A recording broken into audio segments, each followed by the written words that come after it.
हरे कृष्णा। भगवत गीता के 10वें अध्याय में आप सभी का स्वागत है। इस अध्याय का नाम है विभूति योग, अर्थात श्री भगवान का ऐश्वर्य। तो ये अध्याय बहुत ही ज्यादा महत्वपूर्ण होने वाला है, क्योंकि भगवान इसमें अपने ऐश्वर्य और अपनी विभूतियों के बारे में बताएंगे। तो भगवान ऐसा क्यों करेंगे? क्योंकि जैसे मान लीजिए आपके मित्र हैं, अगर आप अपने मित्र के बारे में जितना आप सुनते हैं, जितना आप उनके बारे में जानते हैं, उससे क्या होता है, आपकी मित्रता और ज्यादा घनिष्ठ हो जाती है। जैसे आपको पता है आपके मित्र का जन्मदिन कब है, आपके मित्र को क्या पसंद है, क्या पसंद नहीं है। तो जितना आप अपने मित्र के बारे में जानते हैं, उतनी आपकी मित्रता बढ़ती है। इसी तरह भगवान अभी अपने ऐश्वर्यों के बारे में बताने वाले हैं। तो जितना हम भगवान के ऐश्वर्यों के बारे में सुनेंगे, उतना क्या होगा, हमारी भक्ति और बढ़ेगी और हम और अच्छे से भगवान का चिंतन कर पाएंगे। और इसी अध्याय में भगवान चतुश्लोकी गीता भी हमें सुनाने वाले हैं। तो इस अध्याय में हम 4 श्लोक पढ़ेंगे जो भगवत गीता का सार है और जिन्हें चतुश्लोकी गीता भी कहा जाता है। इसी के साथ हम आगे बढ़ते हैं। श्री भगवानुवाच भूय एव महाबाहो शृणु मे परमं वचः यस्येहं प्रियमाणाय वक्ष्यामि हितकाम्यया। श्री भगवान ने कहा, हे महाबाहु अर्जुन, और आगे सुनो, क्योंकि तुम मेरे प्रिय सखा हो, अतः मैं तुम्हारे लाभ के लिए ऐसा ज्ञान प्रदान करूंगा जो अभी तक मेरे द्वारा बताए गए ज्ञान से सबसे श्रेष्ठ होगा। तो यहाँ पर हमें समझना होगा कि भगवान स्वयं अपने बारे में बता सकते हैं, तभी भगवान अपने बारे में बताने जा रहे हैं। लेकिन अगर हमें भगवान के बारे में जानना हो तो हम अपनी बुद्धि, अपने चिंतन से उनको नहीं जान सकते। भगवान जब तक स्वयं अपने आप को प्रकट नहीं करते, तब तक हम भगवान को नहीं समझ सकते। तो जैसे कि एक बार प्रभुपाद जी से किसी ने कहा कि प्रभुपाद जी, हमको भगवान देखने तभी हम मानेंगे कि भगवान है। तो प्रभुपाद जी ने कहा, भगवान हमारे नौकर नहीं है कि जब हम चाहे भगवान को बुलाएं और भगवान प्रकट हो जाए। तो अगर आपको राष्ट्रपति से भी मिलना है या प्रधानमंत्री से मिलना है तो उसकी भी क्या होनी चाहिए, योग्यता होनी चाहिए, तभी आप उनसे मिल सकते हैं। तो भगवान तो अनंत कोटि ब्रह्मांड के स्वामी है, तो भगवान से मिलने की भी योग्यता है, उनसे मिलने की भी एक प्रक्रिया है। तो इसीलिए भगवान जब तक नहीं चाहते तब तक हम उनको नहीं देख सकते, तब तक हम उनके बारे में नहीं जान सकते। तो यहाँ पर भगवान अब स्वयं अर्जुन को बताने जा रहे हैं अपने बारे में। तो आगे भगवान क्या बताते हैं, न मे विदो सुरगणा परवरम न महर्षिया अहम आदि ही देवानां महर्षिणाम च सर्वशा। न तो देवता गण मेरी उत्पत्ति या ऐश्वर्य को जानते हैं और न महर्षि गण ही जानते हैं, क्योंकि मैं सभी प्रकार से देवताओं और महर्षियों का भी कारण स्वरूप अर्थात उद्गम हूँ। जो मुझे अजन्मा अनादि समस्त लोगों के स्वामी के रूप में जानता है, मनुष्यों में केवल वही मोह रहित और समस्त पापों से मुक्त होता है। तो हम अभी इसे समझेंगे श्लोक को और बारीकी से। तो यहाँ पे भगवान ने बोला, नमे विदो सुरगणा, तो बड़े बड़े देवता भी भगवान को नहीं समझ सकते। तो यहाँ पे भगवान स्वयं बोले नमे विदु सुरगणा। तो इसी तरह हम श्रीमद् भागवतम अगर पढ़ते हैं, उसमें पहला ही जो श्लोक है उसमें भी बोला गया है, जन्माद्यस्य तो अन्वयादितरतश्चार्थेषु स्वराट्य। तो उसमें बोला गया है, स्वराट तेने ब्रह्म युते आदि कवे मुह्यंति यत् सूर्य। मुह्यंति यत् सूर्य मतलब बड़े बड़े देवता भी उनसे मोहित हो जाते हैं। तो ऐसा श्रीमद् भागवतम में भी बोला गया। यही बात भगवान यहाँ पे भी बोल रहे हैं भगवत गीता में, नमे विदु सुरगणा, बड़े बड़े देवता भी भगवान को नहीं समझ सकते, ना ही बड़े बड़े महर्षि भगवान को समझ सकते हैं। प्रभव न महर्षिया, ऐसा क्यों है, क्यों वो लोग भगवान को नहीं समझ सकते? उसका कारण भगवान अगली लाइन में देते हैं। तो भगवान क्या बोलते हैं, अहम आदि ही देवानाम महर्षि नाम च सर्वसा। वो मुझे क्यों नहीं समझ सकते? क्योंकि उनकी उत्पत्ति मेरे द्वारा ही हुई है। तो जैसे एक बेटा होता है, तो बेटा कभी भी पिता के बारे में पूरी तरह नहीं जान सकता। क्यों? क्योंकि बेटे का जन्म पिता से हुआ है, तो इसीलिए वो पिता को पूरी तरह नहीं समझ सकता। पिता पहले क्या करते थे, पहले पिता ने क्या किया ना, इस तरह वो नहीं समझ सकता। क्यों? क्योंकि उसका जन्म अभी अभी पिता से हुआ है। तो इसी प्रकार भगवान बोले, बड़े बड़े देवता और महर्षि मेरे बारे में नहीं जानते। क्यों? क्योंकि अहम आदि ही देवाना महर्षि नाम च सर्वजा, क्योंकि जो देवता लोग हैं और जो महर्षि लोग हैं, उनकी उत्पत्ति का स्रोत मैं ही हूँ, उनका स्रोत मैं ही हूँ। तो अगर हमें पिता के बारे में जानना है तो उसके 3 तरीके हैं। या तो हम पिता से स्वयं पूछे, तो पिता हमें अपने बारे में बताएंगे, तभी हम उनके बारे में जान सकते हैं। दूसरा तरीका क्या है, हम माता से पूछे, तो माता हमें पिता के बारे में बताती है। और तीसरा तरीका क्या है? तीसरा तरीका है हम पिता के जो मित्र हैं उनसे पिता के बारे में जान सकते हैं। तो इस तरह हम पिता के बारे में जान सकते हैं। इसी तरह भगवान भी है। तो भगवान के बारे में अगर हमें समझना है तो उसके भी 3 तरीके हैं। या तो हम भगवान से जाने, भगवान स्वयं हमें बताएं, जैसे भगवान अर्जुन को बता रहे हैं।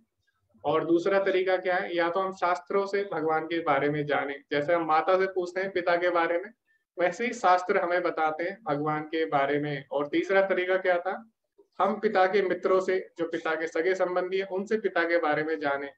तो इसी तरह जो भगवान के भक्त हैं, जो हमारे आचार्य हैं, उनसे हम भगवान के बारे में सुनते हैं। तो इस तरह हम भगवान के बारे में जान सकते हैं, क्योंकि भगवान क्या है? सभी के स्रोत है। और एक और कारण है कि हम भगवान के बारे में क्यों नहीं जान सकते, क्योंकि हमारी जो इंद्रियां हैं वो अपूर्ण है।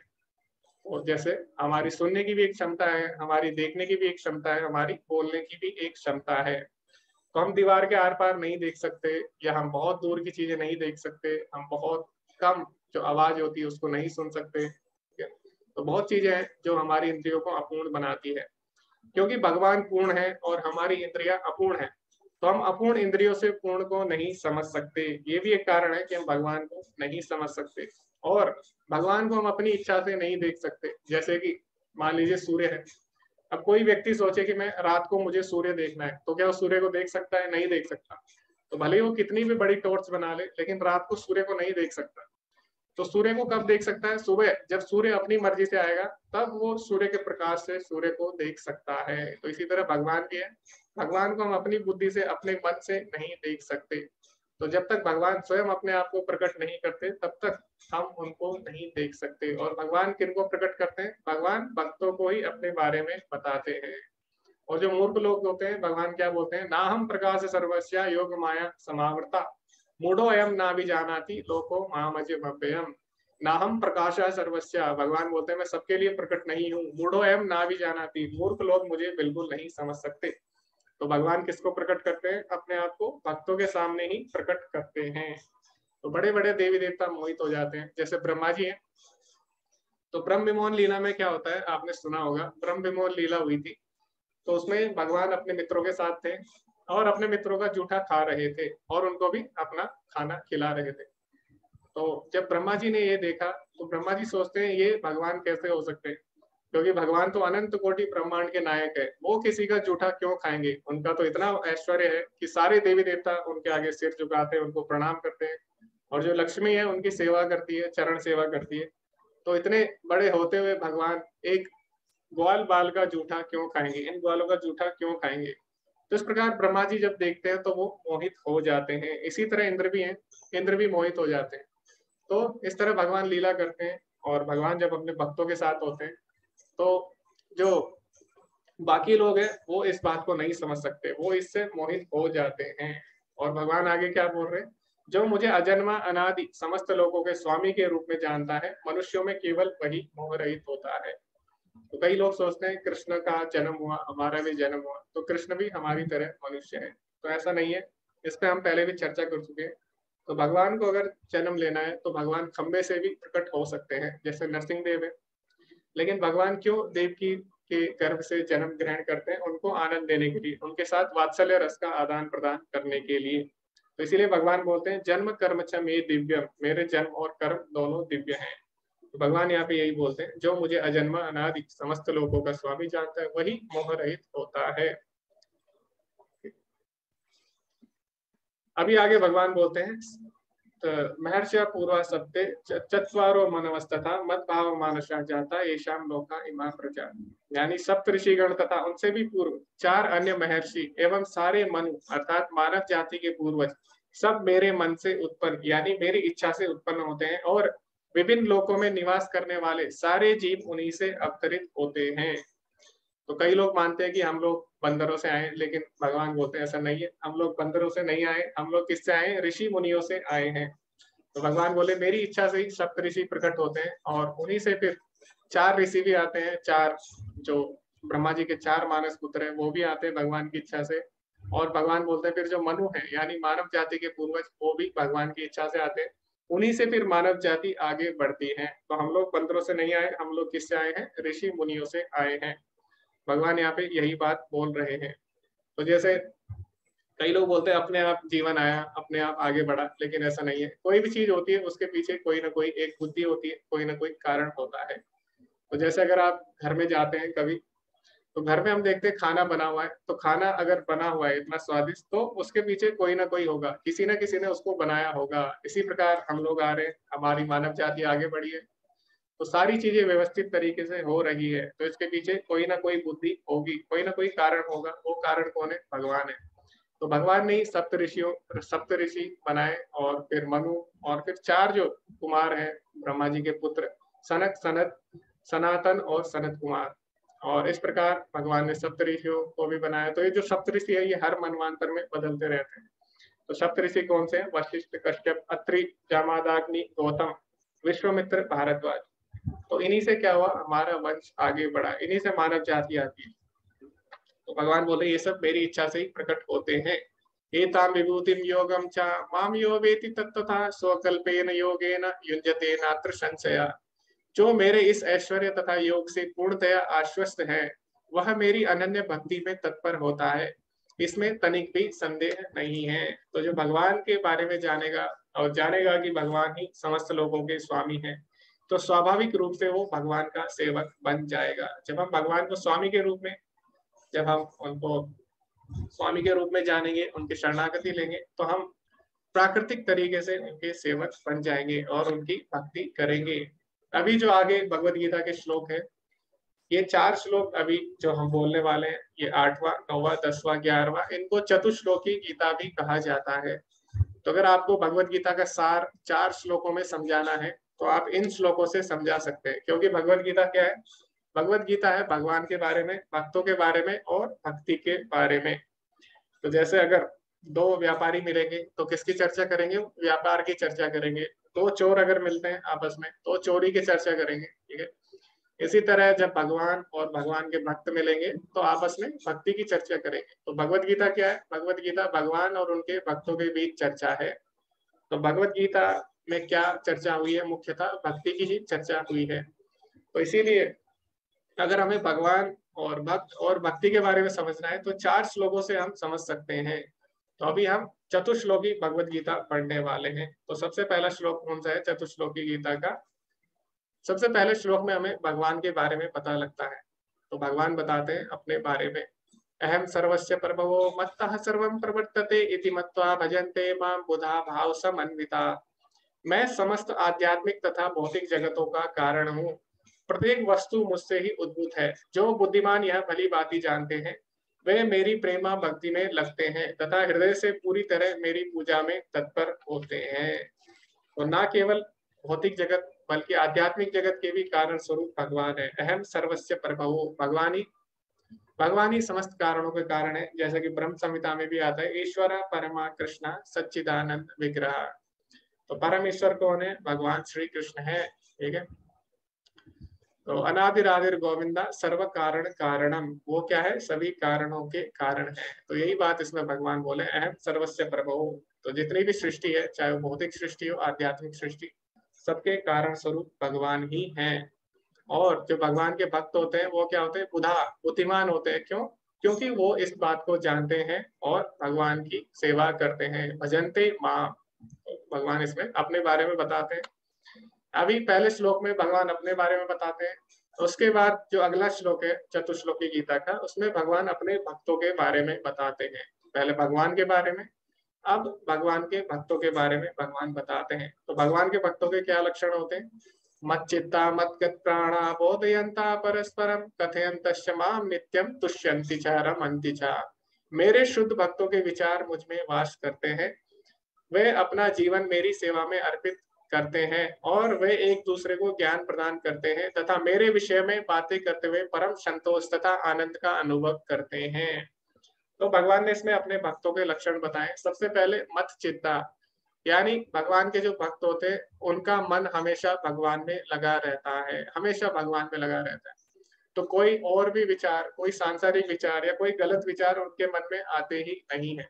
तो जैसे अगर किसी का पेट भरा हुआ हो तो आप उसको और खाना नहीं खिला सकते, वो खाएगा ही नहीं। इसी प्रकार जो भगवान के भक्त होते हैं, क्योंकि उनके मन में भगवान के प्रति भगवान के प्रति सारे विचार भरे रहते हैं, उनका मन हमेशा भगवान में ही लगा रहता है। इसीलिए जो सांसारिक विचार है उनके मन में कभी आते ही नहीं है। मत चित्ता। फिर भगवान क्या बोलते हैं? मदगत प्राणा, यानी जो मेरे भक्त होते हैं वो अपने प्राण भी मुझे न्योछावर कर देते हैं। तो जो कर्म योगी होते हैं वो क्या करते हैं? इंद्रियों से भगवान की सेवा करते हैं। इसी तरह जो अष्टांग योगी होते हैं, ध्यान योगी, वो क्या करते हैं? अपने मन से भगवान की सेवा करते हैं, मन को भगवान में एकाग्र करते हैं। इसी तरह जो ज्ञान योगी हैं, ज्ञान योगी क्या करते हैं? बुद्धि से भगवान की सेवा करते हैं। लेकिन भगवान के भक्त क्या होते हैं? मत चित्ता मत गत प्राणा, भगवान को अपना प्राण ही न्योछावर कर देते हैं, यानी इंद्रियां, बुद्धि, मन और पूरा शरीर भगवान को समर्पित कर देते हैं। इसी तरह हम देखते हैं जैसे प्रभुपाद जी थे, तो प्रभुपाद जी अंतिम समय में जब वो शरीर त्याग रहे थे, तो उस समय प्रभुपाद जी क्या कर रहे थे? प्रभुपाद जी उस समय भी भगवत गीता और प्रभुपाद जी उस समय भी भागवतम ट्रांसलेट कर रहे थे, ठीक है। तो इस तरह उन्होंने क्या किया? पूरा जीवन अपना भगवान को समर्पित कर दिया। मत गत प्राणा, तो अपने प्राण यानी अपना जीवन भी भगवान को न्योछावर कर दिया। तो ये भगवान के शुद्ध भक्तों के लक्षण है। उसके बाद भगवान के भक्त क्या करते हैं? तो भगवान के भक्त क्या करते हैं? बोधयंता परस्परम, आपस में भगवान की बातें करते हैं। कथयंतिश्च माम, तो भगवान के बारे में सबको बताते हैं। तो भगवान के भक्त भगवान की बातें करते हैं और भगवान के बारे में सबको बताते हैं। तो जैसे होता है भौतिक जगत में, हम देखते हैं जैसे कोई अच्छी मूवी देखता है, किसी ने अच्छी मूवी देख ली, अच्छी फिल्म देख ली, तो क्या करेगा? अपने दोस्तों को बताता है और उसी के बारे में चर्चा करता है। तो इसी तरह भगवान के भक्त भी है, क्योंकि उनको भक्ति का उच्च रस प्राप्त हो जाता है, तो क्या करते हैं? वो चाहते हैं सभी को ये रस प्राप्त हो, तो सभी को भगवान के बारे में बताते हैं, भगवान के नाम का प्रचार करते हैं और सभी को इसके बारे में बताने के बाद सभी को भगवान से जोड़ना चाहते हैं।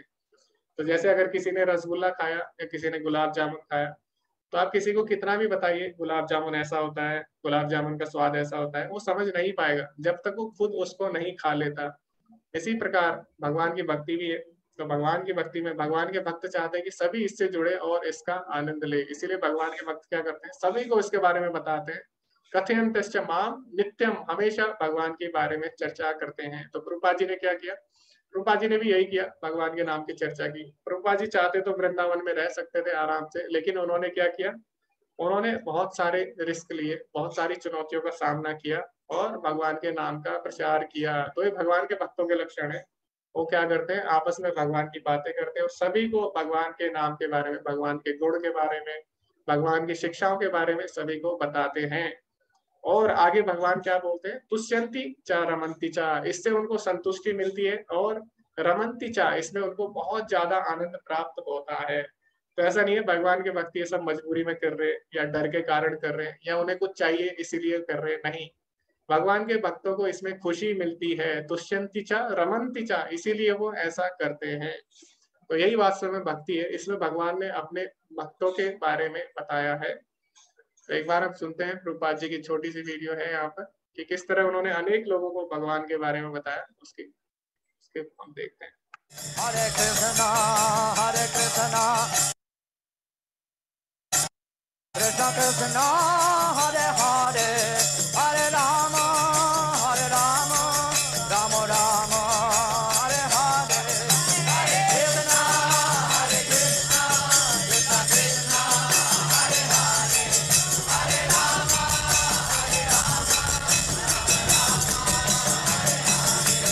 हरे राम हरे कृष्ण कृष्ण कृष्ण हरे हरे, हरे राम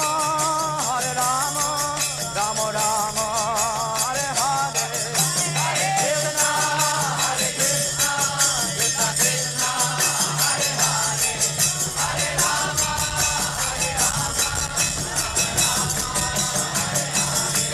हरे कृष्ण कृष्ण कृष्ण हरे हरे, हरे राम हरे कृष्ण कृष्ण कृष्ण हरे हरे, हरे राम राम राम हरे हरे, हरे कृष्ण कृष्ण कृष्ण हरे हरे,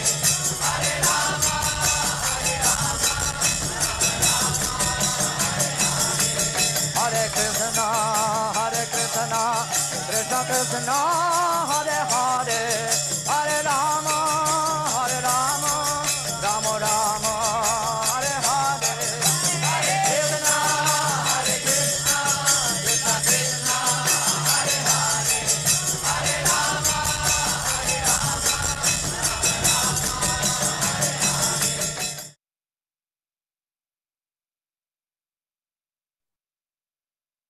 हरे कृष्णा।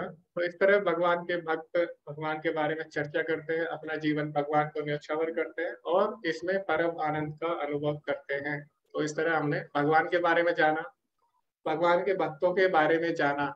अभी हम जानेंगे भगवान किस प्रकार अपने भक्तों पर कृपा करते हैं। तो पहले श्लोक में भगवान के बारे में, दूसरे श्लोक में भगवान के भक्तों के बारे में, और अभी जो दो श्लोक हैं 10वें और 11वें श्लोक में, हम जानेंगे कि भगवान किस प्रकार अपने भक्तों पर कृपा करते हैं। तो आप सभी ध्यान से सुनिए और इसके बाद हम इस पर चर्चा भी करेंगे। तो भगवान किस तरह अपने भक्तों की सहायता करते हैं। भगवान बोलते हैं, तेषां सतत युक्तानां भजतां प्रीति पूर्वकम ददामि बुद्धि योगम तम येन माम उपयन्ति ते। जो प्रेम पूर्वक मेरी सेवा करने में निरंतर लगे रहते हैं, उन्हें मैं ज्ञान प्रदान करता हूँ। ददामि बुद्धि योगम तम येन माम उपयन्ति ते, जिससे वो मेरे तक पहुंच सके। येन माम उपयन्ति ते। तो भगवान बोलते हैं ऐसे लोग जो कि मेरी सेवा में तत्पर रहते हैं, तेषां सतत युक्तानां, कैसे, प्रीति पूर्वकम, प्रेम पूर्वक जो मेरी सेवा करते हैं, तो भगवान उनको बुद्धि देंगे ताकि वो भगवान तक पहुंच सके। तो इसमें कहानी आती है, वो है ध्रुव महाराज की कहानी आती है इसमें। और ध्रुव महाराज जो थे वो क्या करते हैं, उनको जब उनकी सौतेली माँ उनके साथ बुरा व्यवहार करती है, तो उसके बाद उनके मन में आता है कि मेरे साथ ऐसा क्यों हो रहा है। तो अपनी माता के पास जाते हैं, जो उनकी सची माता, जो उनकी सगी माता होती है, उनके पास जाते हैं और अपनी माता से पूछते हैं कि मेरे साथ ऐसा क्यों हो रहा है, कैसे मैं भी ऐसा सुख पा सकता हूँ जैसे मेरे भाई को मिल रहा है। तो उनकी माता बोलती है कि अब तो भगवान ही तुम्हारी सहायता कर सकते हैं, तो तुम भगवान से ही ये बात करो। तो ध्रुव महाराज छोटे बच्चे होते हैं, वो बोलते हैं अपनी माता से कि भगवान मुझे कहाँ पे मिलेंगे। तो उनकी माता ऐसी बोल देती है कि जंगल में मिलेंगे। अब क्योंकि वो छोटे बच्चे हैं, वो क्या करते हैं, अपनी माता की बात को गंभीरता से ले लेते हैं और वो सच में जंगल में चले जाते हैं। तो अभी ध्रुव महाराज छोटे बच्चे हैं, उन्हें पता नहीं है भगवान के बारे में, बस उनको इतना पता है भगवान है और वो जंगल में मिलेंगे और वो मेरी सहायता करेंगे, बस इतना ही उन्हें पता था। तो जब जंगल में जाते हैं ध्रुव महाराज, तो वहां पे उन्हें जो भी जानवर दिखता है, तो उन्हें जानवर भी नहीं उन्होंने देखे होते हैं, तो कोई भी जानवर उन्हें दिखता है तो उनको लगता है ये शायद भगवान है। तो हाथी दिखता है तो हाथी के पीछे भागते हैं, उनको लगता है शायद ये भगवान है। इसी तरह उन्हें गीदड़ दिखते हैं, उनके पीछे भागते हैं, उनको लगता है शायद ये भगवान है। तो इस तरह भगवान को ढूंढते रहते हैं, भटकते रहते हैं इधर से उधर और काफी ज्यादा थक जाते हैं। तो भगवान जब ये सब देखते हैं, तो भगवान क्या करते हैं, भगवान उनकी सहायता करते हैं। भगवान किसको भेजते हैं, भगवान नारद मुनि को भेजते हैं गुरु के रूप में। और नारद मुनि फिर उनको क्या करते हैं, भगवान के बारे में बताते हैं और उनको बताते हैं विधि किस प्रकार भगवान को प्राप्त किया जा सकता है। तो इसी तरह हम जब भगवान को पाने के लिए प्रयास करते हैं, तो भगवान भी क्या करते हैं, किसी न किसी माध्यम से हम तक अपना जो ज्ञान है, भगवत गीता, श्रीमद् भागवतम, वो हम तक भेजते हैं। तो भगवान क्या करते हैं, इसकी पूरी व्यवस्था करते हैं। भगवान अपने पार्षदों को भेजते हैं गुरु के रूप में, जैसे कि यहाँ पे नारद मुनि को भेजा गुरु के रूप में, या फिर किसी ना किसी तरह भगवान हमारी सहायता करते हैं ताकि हम उन तक पहुंच सके। तो ऐसा अनुभव सभी का रहा है यहाँ पर, जो भी लोग भगवत गीता से जुड़े हैं। और अभी हम चर्चा करेंगे, कुछ लोग अपना अनुभव शेयर कर सकते हैं कि किस तरह आपकी भगवान ने सहायता की और जिससे आप इससे जुड़ पाए इस कोर्स से। क्योंकि जब मैं इस कोर्स से जुड़ा था तो मैं भी कहीं ना कहीं भगवत गीता पढ़ना चाहता था और मैं भी बहुत प्रयास कर रहा था और मैंने उसके लिए ऐप भी डाउनलोड की थी कहीं, लेकिन मेरी फिर भी समझ में नहीं आती थी भगवत गीता। तो किसी तरह मुझे लिंक प्राप्त हुआ और फिर मैं इससे जुड़ा और मुझे बहुत ही आनंद आया। तो इसी तरह आप सबका भी अनुभव रहा होगा। तो अभी जो लोग पहली बार इस कोर्स को कर रहे हैं, वो बता सकते हैं कि क्या उनके साथ भी ऐसा हुआ, क्या भगवान ने भी उनकी सहायता की कि वो लोग भगवान के बारे में सुन पाए, भगवान से जुड़ पाए। जी हरे कृष्णा निशा माता जी। हरे कृष्ण। तो सारियों की भी बहुत ख्वाहिश थी कि मैं आप माता जी यकीन आपकी माने आवाज तो नहीं आ लगता है रही। कि लगभग 10 बार गीता पढ़ी। जी जी जी। अब आ रही है प्रभु जी? जी मैंने कहा माता जी। प्रभु जी मैंने लगभग 10 बार भागवता लगभग 10 बार पढ़ी है।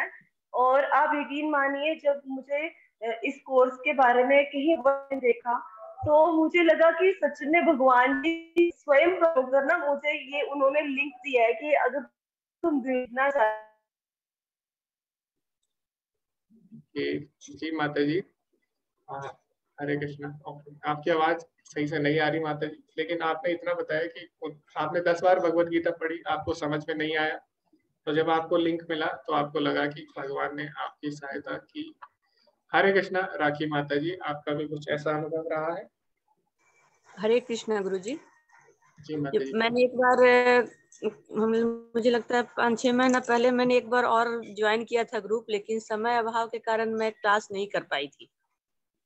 और मुझे इसमें इंटरेस्ट, मैं जब योग में पढ़ाई कर रही थी तो उसमें गीता में योग चैप्टर मतलब एक टॉपिक था, पढ़ना था उसमें। तो उसमें जब मैंने पढ़ा ज्ञान योग, कर्म योग, भक्ति योग, तो और आए दिन मतलब फेसबुक पर या सोशल मीडिया पर कुछ लोग का आता था कि गीता एक ऐसा चीज है कि वो जिसको जितना बार पढ़ते हैं हर बार नया लगता है। ये मैं समझ नहीं पाती थी कि हर बार एक ही चीज को, जैसे कुछ चीज होता है कि एक बार देखने से या पढ़ने से तो दोबारा फिर मन नहीं करता है कि फिर उसी चीज को पढ़ें या देखें। लेकिन कुछ चीज है, जैसे मैं गायत्री परिवार से जुड़ी हूँ तो अखंड ज्योति का हमेशा हर मंथ उसका बुक लेती हूँ और पढ़ती हूँ। लेकिन जब भी पढ़ती हूँ उसी पुराना बुक को भी, तो फिर उसमें से कुछ नयापन निकलता है। तो लगा कि जी शायद जी। गीता में भी इसी तरह होगा, और इसीलिए मैंने इत्तेफाक से फिर दोबारा मुझे लिंक मिला। शायद ये प्रभु की कृपा होगी कि मेरे अंदर वो जानने की इच्छा थी और दोबारा से मुझे लिंक मिला और मैं इससे जुड़ पाई। जी जी जी। धन्यवाद माता जी अपना अनुभव साझा करने के लिए। तो इस प्रकार भगवान अपने भक्तों की सहायता करते हैं। अभी हम और भक्तों का अनुभव सुनेंगे, इसके बाद हम आगे बढ़ते हैं। हरे कृष्णा विश्वनाथ प्रभु जी। हरे कृष्ण गुरु जी। जी मैं प्रभु तो जी। देवादित्य महादेव के भजन करता रहता था, उन्हीं की कृपा से फेसबुक में लिंक आया और फिर ये गीता के बारे में, भगवान कृष्ण के बारे में मैं बहुत बार गीता पढ़ा हूँ, मैं ऐप भी डाउनलोड करके रखा हूँ, लेकिन उतनी बात समझ में नहीं आती थी। और उनकी कृपा से ऐसा फेसबुक पे वो संजोग उन्होंने बनाया, जुटा, और ये दूसरा बार मैं ज्वाइन किया हूँ। काफी आनंद आ रहा है, बहुत अच्छी तरह से समझ में आती है बातें। तो आपका बहुत बहुत धन्यवाद, आपके समझाने के तरीका भी बहुत अच्छे हैं। और इस संजोग था, देवादिदेव की कृपा थी जो कनेक्ट हो पाया। बहुत बहुत जी धन्यवाद। जी। धन्यवाद प्रभु जी। बहुत ही अच्छा अनुभव रहा प्रभु जी। हरे कृष्णा निर्मल प्रभु जी। हरे कृष्ण प्रभु जी। जी हरे कृष्णा।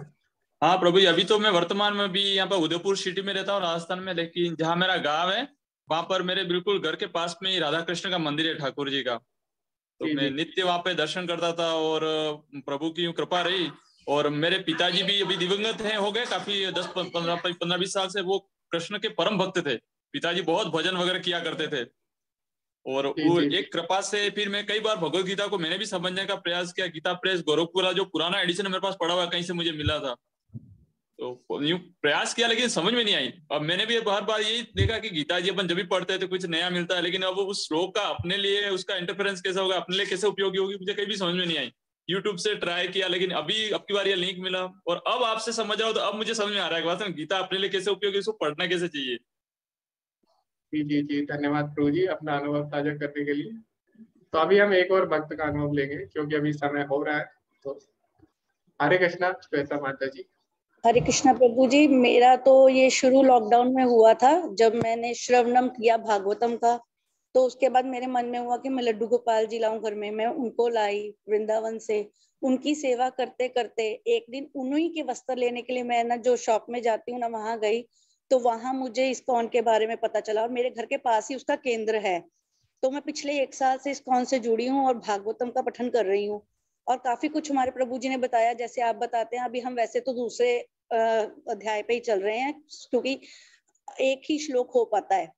तो जी जी वो अभी इतने अच्छे से डिटेल से समझाते हैं ना, तो उनके समझाने पे पता चला कि कृष्ण ही परम है। तो ऐसे धीरे धीरे करते फिर मुझे वहीं से लिंक को प्राप्त हुआ और मैं अब कर रही हूँ। मुझे बहुत अच्छा लग रहा है और आपके समझाने का तरीका भी बिल्कुल प्रभु जी जैसा ही है जो हमारे यहाँ पे समझाते हैं। तो धन्यवाद प्रभु जी। हरे कृष्णा। माता जी। धन्यवाद। हरे कृष्णा। तो इस तरह हमने देखा किस तरह जब हम भगवान के बारे में जानना चाहते हैं और जब हम प्रयास करते हैं तो भगवान हमारे प्रयास को देखते हैं और भगवान सुविधा करते हैं कि हम भगवान को जान पाए। तो भगवान क्या बोलते हैं, ददामि बुद्धि योगम तम, मैं उन्हें ज्ञान देता हूँ जिससे वो मेरे तक पहुंच पाए। तो इस तरह भगवान हमारी सहायता करते हैं। इसी तरह शायद सबका अनुभव होगा, सुधीर प्रभु जी, रघु प्रभु जी, तन्मय प्रभु जी और पवन प्रभु जी, इस तरह शायद सभी का अनुभव होगा, क्योंकि हमारे पास इतना समय अभी नहीं है। तो लेकिन सबका ऐसे ही अनुभव रहा है कहीं ना कहीं। बबीता माता जी भी बोलती है उनको भी बहुत अच्छा लग रहा है 18 डेज कोर्स, और ये खत्म नहीं होना चाहिए ऐसा बोले। जी माता जी, ये कभी खत्म नहीं होता, ये चलता रहता है। चंदन प्रभु जी का भी ऐसे अनुभव रहा है, वो भी बहुत प्रयास कर रहे थे, लेकिन अंत में उन्हें ये लिंक मिला और उन्हें अब बहुत ही अच्छा लग रहा है। प्रेमलता माता जी को भी बहुत अच्छा लग रहा है। विजेंद्र प्रभु जी का भी ऐसे अनुभव रहा, उन्होंने 2 चैप्टर पढ़े थे लेकिन उन्हें कुछ भी समझ नहीं आ रहा था। तो शुरू के जो चैप्टर है उनको अगर हम पढ़ेंगे अपने मन से तो हमें बिल्कुल भी समझ नहीं आएंगे। हमें लगेगा कि युद्ध की बात हो रही है, भगवान अर्जुन को बोले लड़ो, अर्जुन बोले नहीं मैं नहीं लड़ूंगा, लड़ो नहीं लड़ूंगा, इस तरह चल रहा है। तो इससे ज्यादा हम भगवत गीता को नहीं समझ सकते अगर अपने मन से समझ लें। तो इस तरह भगवान क्या करते हैं, अपने भक्तों को भेजते हैं और इसी तरह भगवान व्यवस्था करते हैं कि हम भगवत गीता को समझ पाए, हम भगवान तक पहुंच सके। अभी भगवान आगे क्या बताते हैं, तो अंत के जो 2 श्लोक है चतुश्लोकी गीता के, उसमें भगवान अपनी कृपा के बारे में बताते हैं, किस तरह वो अपने भक्तों पर कृपा करते हैं। फिर भगवान ये जो अंतिम श्लोक है इसमें भी भगवान वही बात दोबारा से बोलते हैं, तेषामेवानुकंपार्थम अहम अज्ञानम जमातमा नाश्यामि आत्मभावस्तो ज्ञात दीपेन भास्वता। मैं उन पर विशेष कृपा करने के हेतु उनके हृदयों में वास करते हुए ज्ञान के प्रकाशमान दीपक के द्वारा अज्ञान जन्य अंधकार को दूर करता हूँ। भगवान बोल रहे हैं अपने भक्तों के हृदय में मैं क्या करता हूँ, जो भी अज्ञान है उसको दूर कर देता हूँ। तो भगवान हमारे हृदय में परमात्मा रूप में होते हैं। जब भी हम कोई अच्छा कार्य करते हैं हमें अंदर से एक अलग ही सुख का अनुभव होता है, और जब भी हम कोई गलत कार्य करते हैं तो बाहर से भले ही हम दिखाएं हम खुश हैं, लेकिन हमें पता लग जाता है हमने कुछ गलत कार्य किया है। तो वो ऐसा क्यों होता है, तो कई लोग बोलते हैं छठी इंद्री होती है, लेकिन वो छठी इंद्री नहीं होती, वो परमात्मा हमारे हृदय में होते हैं। तो परमात्मा हमें गाइड करते हैं, हमारा मार्गदर्शन करते हैं, इसलिए उनको चैत्य गुरु भी बोला जाता है। चैत्य गुरु यानी वो गुरु जो हमारे हृदय में रहते हैं, तो कौन है, परमात्मा। तो परमात्मा चैत्य गुरु के रूप में हमें हमेशा मार्गदर्शन करते हैं। तो जब हम भगवान से जुड़ना चाहते हैं और भगवान से जुड़ने की इच्छा करते हैं तो हमारे हृदय में जो परमात्मा होता है उन्हें पता लग जाता है, वो हमारी सारी इच्छाओं के बारे में जानते हैं। तो जब हम भगवान से जुड़ना चाहते हैं तो भगवान स्वयं परमात्मा रूप में हमारे हृदय में ज्ञान प्रकाशित करते हैं, जिससे हम भगवान को समझ पाए। तो चैतन्य चरितामृत है, उसमें भी एक बहुत ही सुंदर श्लोक आता है। तो उसमें क्या बोला गया है, सूर्य सम कृष्ण होए माया अंधकार, जहाँ कृष्ण तहाँ नहीं माया रा अधिकार। तो उसमें बोला गया है कृष्ण क्या है, सूर्य के समान है। तो सूर्य क्या करता है, सभी अंधकार को नष्ट कर देता है। इसी तरह भगवान से हम जब जुड़ना चाहते हैं तो भगवान परमात्मा रूप में हमारे हृदय में ज्ञान का प्रकाश उत्पन्न करते हैं, जिससे सारा अंधकार दूर होता है। तो सूर्य सम कृष्ण होए, तो कृष्ण कैसे है, सूरज के समान है। तो माया अंधकार, और माया क्या है, अंधकार के समान है। जहाँ कृष्ण तहाँ नहीं माया रा अधिकार। तो जहाँ पे सूर्य होता है वहां पे अंधकार नहीं होता। इसी प्रकार जहाँ पे भगवान होते हैं वहां पे अज्ञानता नहीं होती।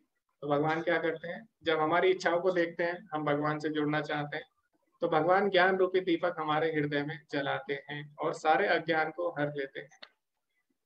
अब जब अर्जुन भगवान के विषय में सुनता है, तो भगवान के बारे में सुना कि भगवान सभी के कारणों के कारण होते हुए भी, और फिर अपने भक्तों के बारे में सुनते हैं। और फिर उसके बाद जब अर्जुन को पता लगा भगवान कितने कृपालु हैं, भगवान कितने दयालु हैं, अनंत कोटि ब्रह्मांड के स्वामी होते हुए भी वो क्या करते हैं, अपने भक्तों पर अहेतु की कृपा करते हैं।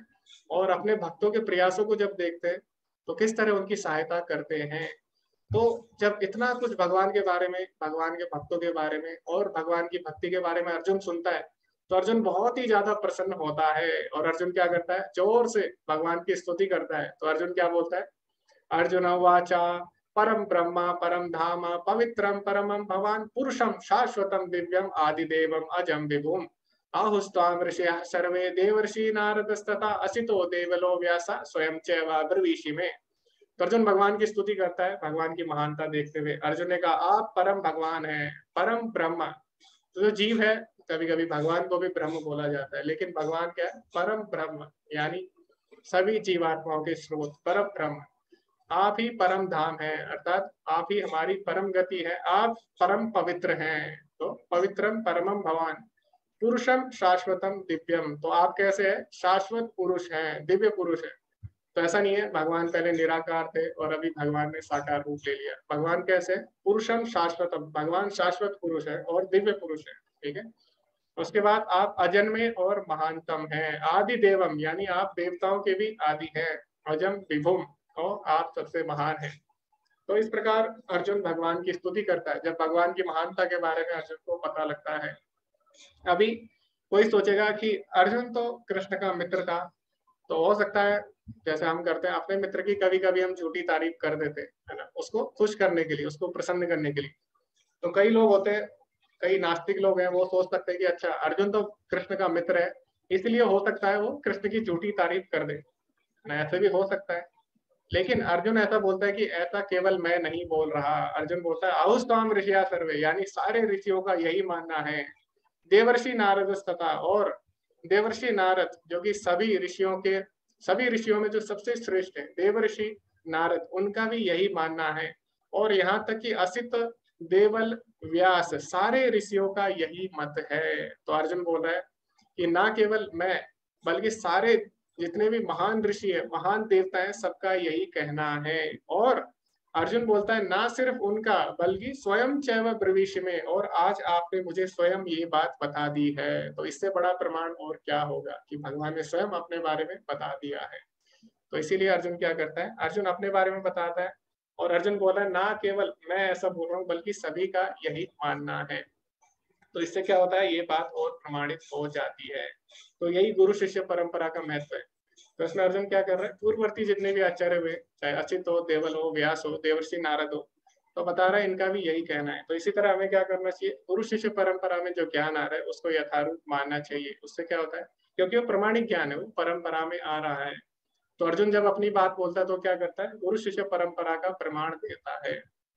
तो इसी तरह हम जो भी ज्ञान हम ग्रहण करते हैं वो गुरु शिष्य परंपरा में होना चाहिए, तभी वो प्रमाणिक माना जाता है। क्योंकि अपने मन से हम कुछ भी बोल सकते हैं, लेकिन गुरु क्या करते हैं? गुरु शास्त्रों से हमें जो ज्ञान होता है उसको यथारूप देते हैं, इसीलिए वो ज्ञान प्रमाणिक होता है। तो अर्जुन जब अपनी बात रखता है तो वो क्या करता है? गुरु शिष्य परंपरा के प्रमाण से भी हमको यही बात समझाता है। तो इससे हमें ये पता लगता है। अभी फिर अर्जुन भगवान से क्या बोलता है? भगवान से प्रार्थना करता है, हे कृष्ण, आपने मुझसे जो कुछ कहा उसे मैं पूर्णतया सत्य मानता हूँ। हे प्रभु, न तो देवतागण न असुरगण ही आपके स्वरूप को समझ सकते हैं। हे परम पुरुष, हे सबके उद्गम, हे समस्त प्राणियों के स्वामी, हे देवों के देव, हे ब्रह्मांड के प्रभु, निसंदेह एकमात्र ही आप ही अपने को अपनी अतरंगा शक्ति से जानने वाले हैं।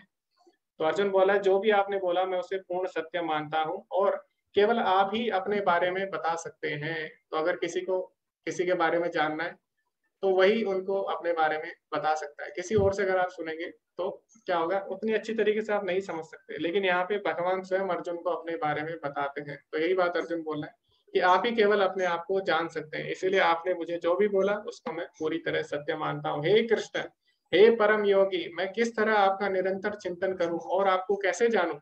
हे भगवान, आपका स्मरण किन किन रूपों में किया जाए? हे जनार्दन, आप पुनः विस्तार से अपने ऐश्वर्य तथा योग शक्ति का वर्णन करें। मैं आपके विषय में सुनकर कभी तृप्त नहीं होता हूँ, क्योंकि जितना ही आपके विषय में सुनता हूँ उतना ही आपके शब्द अमृत को चखना चाहता हूँ।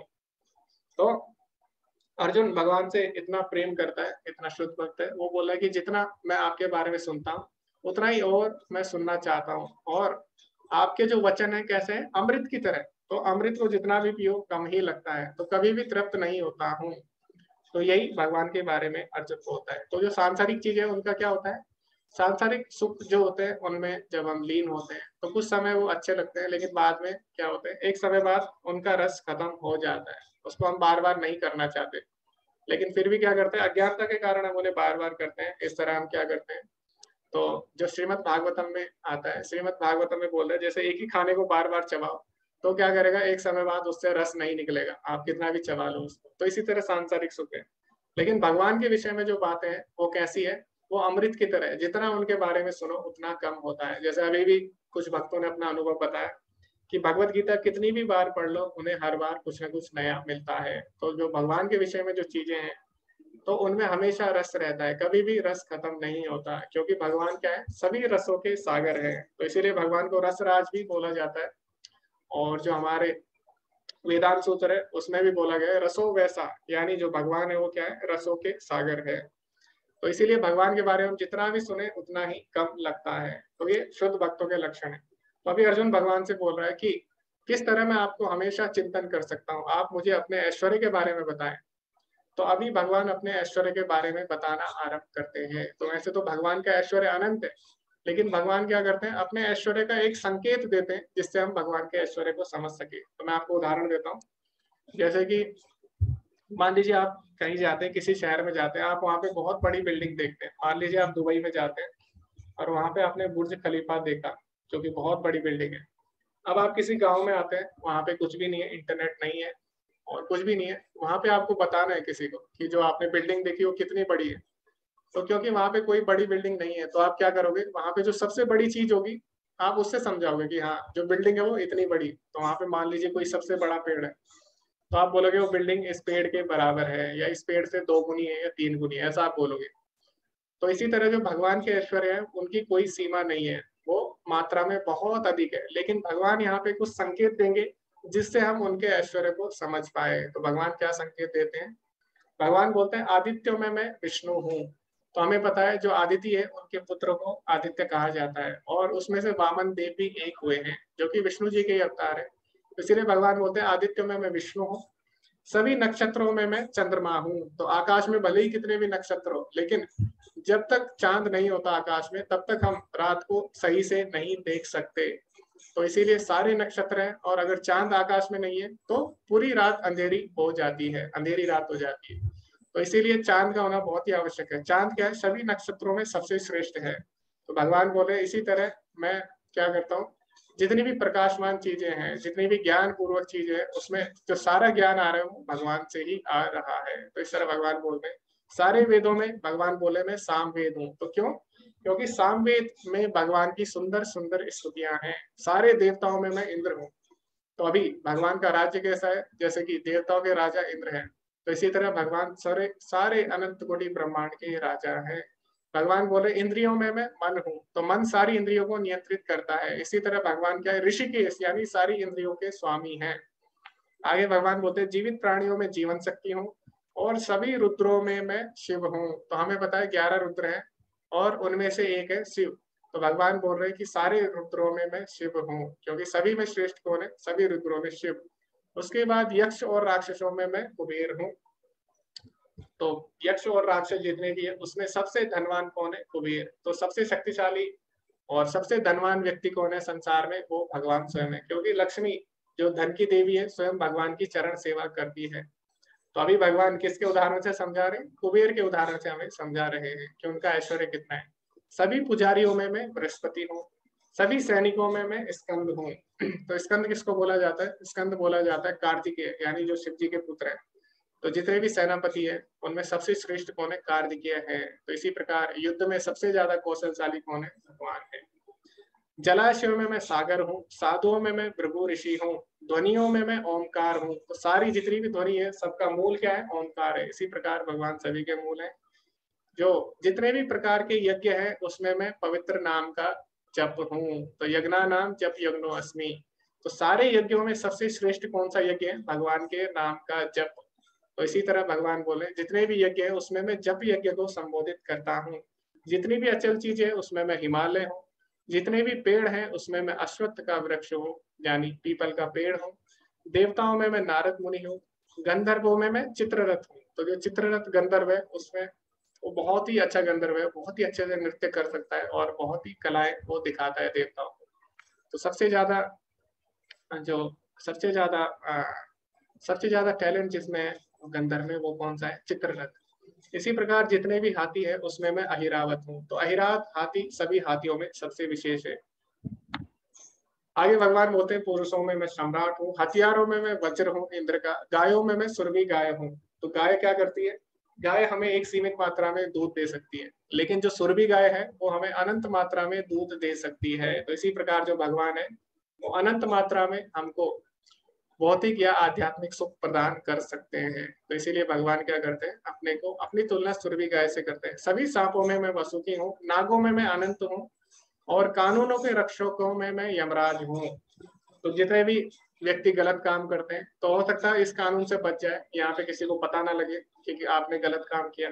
कभी कभी तो आपको भी नहीं पता लगता कि आपने गलत काम किया, तो आप अपने से बच सकते हैं। आप यहाँ पे जो कानून है यहाँ के कानून से भी बच सकते हैं, लेकिन यमराज के कानून से नहीं बच सकते। तो यमराज क्या है? कानून के सबसे बड़े रक्षक हैं। तो भगवान अपनी तुलना किससे कर रहे हैं? यमराज से कर रहे हैं कि भगवान से भी कोई नहीं बच सकता। भगवान भी परमात्मा रूप में हमारे हृदय में रहते हैं, वो सब कुछ देखते हैं। और सभी दैत्यों और दानवों में मैं प्रहलाद हूँ। तो हमें पता है प्रहलाद महाराज, उनका जन्म असुर कुल में हुआ, लेकिन फिर भी वो भगवान के शुद्ध भक्त थे।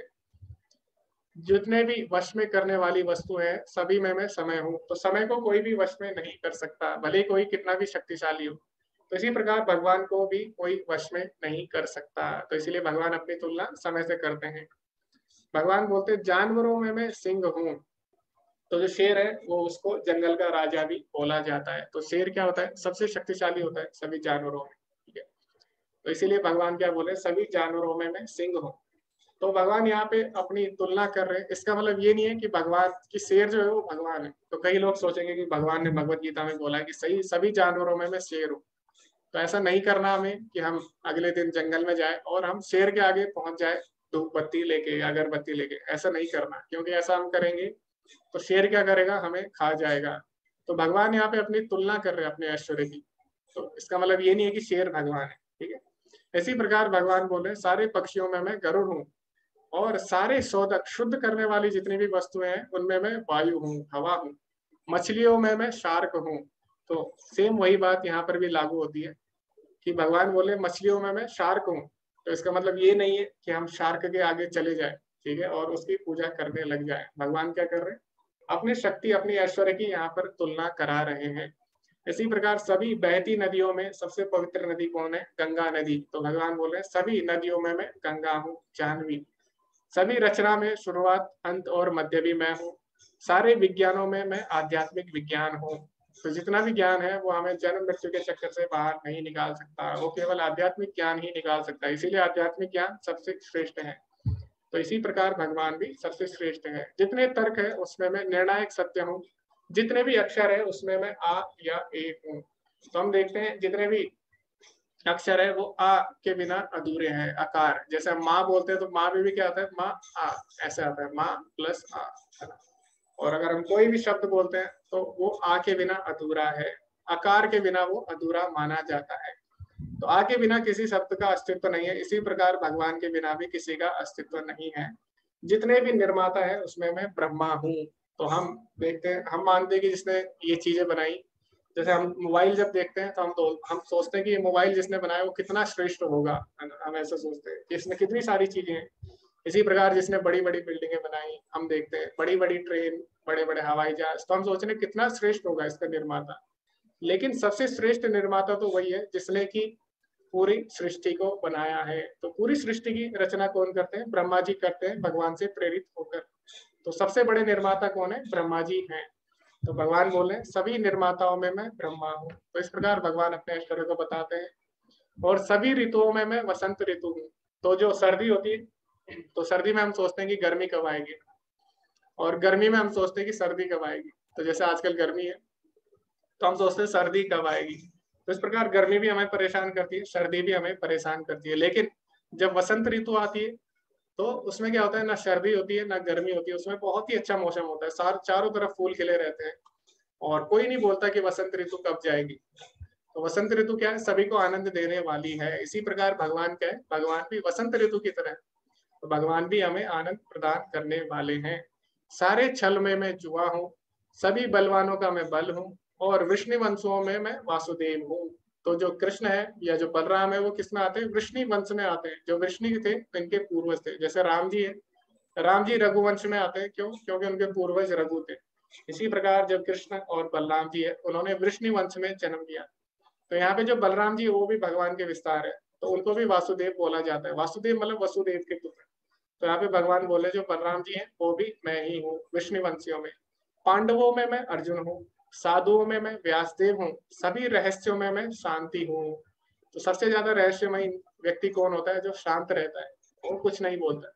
तो भगवान बोले सभी रहस्यों में मैं शांति हूँ और समझदारों में मैं बुद्धिमता हूँ। इस प्रकार भगवान अपने 80 से ज्यादा ऐश्वर्य बताते हैं इस अध्याय में। और अंत में भगवान क्या बोलते हैं, यही नहीं हे अर्जुन, मैं समस्त सृष्टि का जनक बीज हूँ, ऐसा चर तथा अचर कोई भी प्राणी नहीं जो मेरे बिना रह सके। हे परंतप, मेरी देवी विभूतियों का अंत नहीं है। मैंने तुमसे जो कुछ कहा वह तो मेरी अनंत विभूतियों का संकेत मात्र है। तो भगवान अंत में बोलते हैं कि जो भी मेरी विभूतियां हैं, जो भी मेरा ऐश्वर्य है, उसका कोई अंत ही नहीं है। तो भगवान अगर अपने ऐश्वर्य के बारे में बताने लग जाए तो भगवत गीता के 18 अध्याय भी कम पड़ जाते हैं। इसलिए भगवान क्या करते हैं, अपने कुछ ही ऐश्वर्य को प्रकट करते हैं।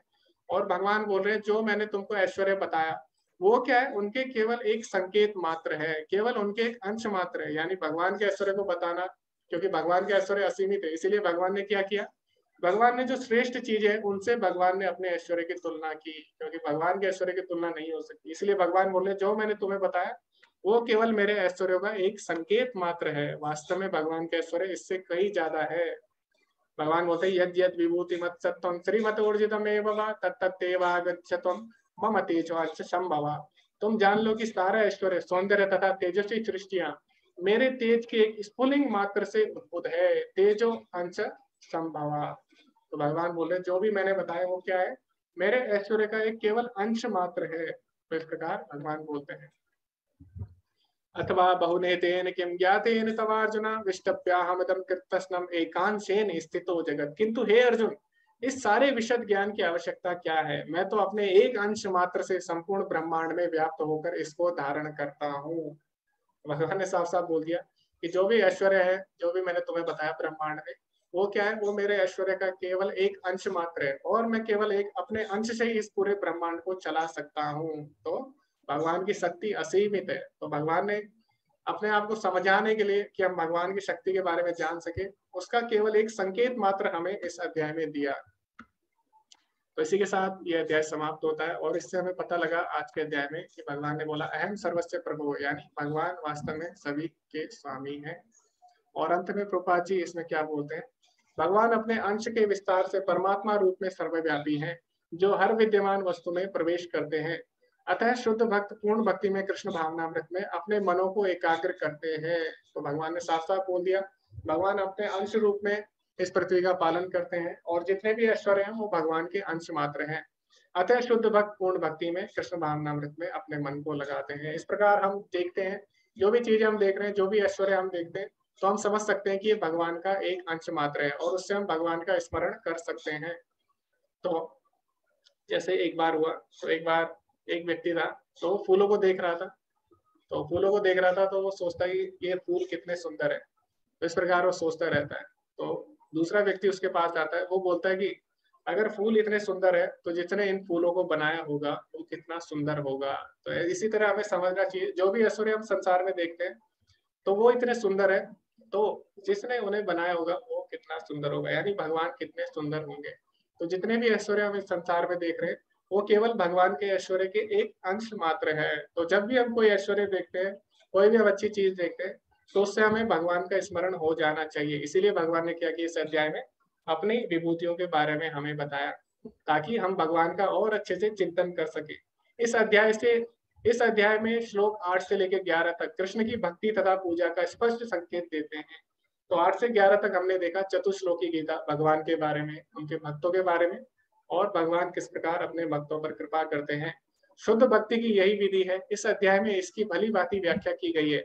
मनुष्य भगवान की संगति में किस प्रकार चरम भक्ति सिद्धि प्राप्त कर सकता है, तो ये हमने इस अध्याय में सीखा।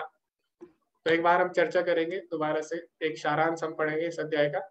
तो सबसे पहले हमने देखा कृष्ण सभी के स्रोत हैं, भगवान ने बताया। तो अहम आदि ही देवानाम, देवताओं के भी स्रोत भगवान ही है।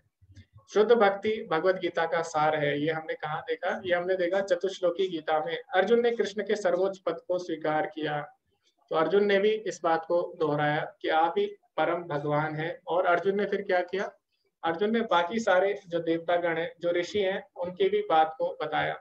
और अर्जुन ने बोला कि आप भी यही बात कह रहे हैं, इससे बड़ा प्रमाण और क्या होगा। फिर अंत में भगवान ने अपनी विभूतियों का वर्णन किया, जिससे हम भगवान का स्मरण और अच्छी तरीके से कर सके। इसी के साथ अध्याय समाप्त होता है। किसी का कोई प्रश्न है आप चैट में लिख सकते हैं, या फिर आप हैंड रेज कर सकते हैं। ओके, सुधीर प्रभु जी बोल रहे हैं भगवत गीता ने उनका जीवन बदला है। प्रवीर प्रभु जी बोल रहे हैं उनके घर के पास एक मंदिर है,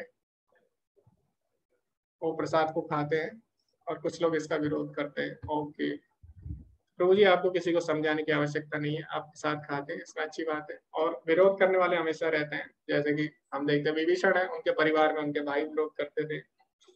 और इस तरह जो प्रहलाद महाराज थे, उनके पिता उनकी भक्ति का विरोध करते थे। तो हमारे साथ तो ऐसा नहीं है, हमारे जो घर वाले हैं, हमारे परिवार वाले, वो कम से कम विभीषण जैसी या रावण जैसे तो नहीं है, वो कम से कम और हिरण्यकश्यपु जैसे तो नहीं है। इसीलिए हमें क्या करना चाहिए, छोटे मोटे हमें जो भी कठिनाई आती है उनसे घबराना नहीं चाहिए।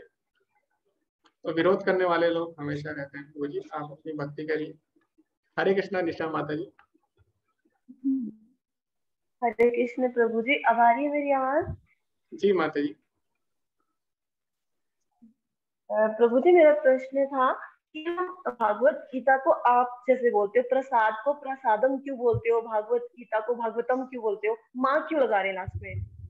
ओके, तो प्रसाद को प्रसादम, जब हम संस्कृत में बोलते हैं तो संस्कृत में माँ लग जाता है चीजों के पीछे। तो जैसे कि संस्कृत में क्या होता है, जैसे कि स्त्रीलिंग होता है, पुल्लिंग होता है, नपुंसक लिंग। तो जो नपुंसक लिंग चीजें होती है उनके पीछे माँ लगता है, जैसे पुस्तकम, तो ऐसे पुस्तकम, ऐसे फलम, ठीक है, संस्कृत में माँ लग जाता है उनके पीछे। तो जब हम प्रसादम बोलते हैं तो संस्कृत में प्रसाद को प्रसादम बोला जाता है। और भागवतम, भगवत गीता अलग है, भागवतम अलग है। भागवतम एक पुराण है और भगवत गीता क्या है, भगवत गीता हमारा इतिहास, जो महाभारत है उसका एक भाग है।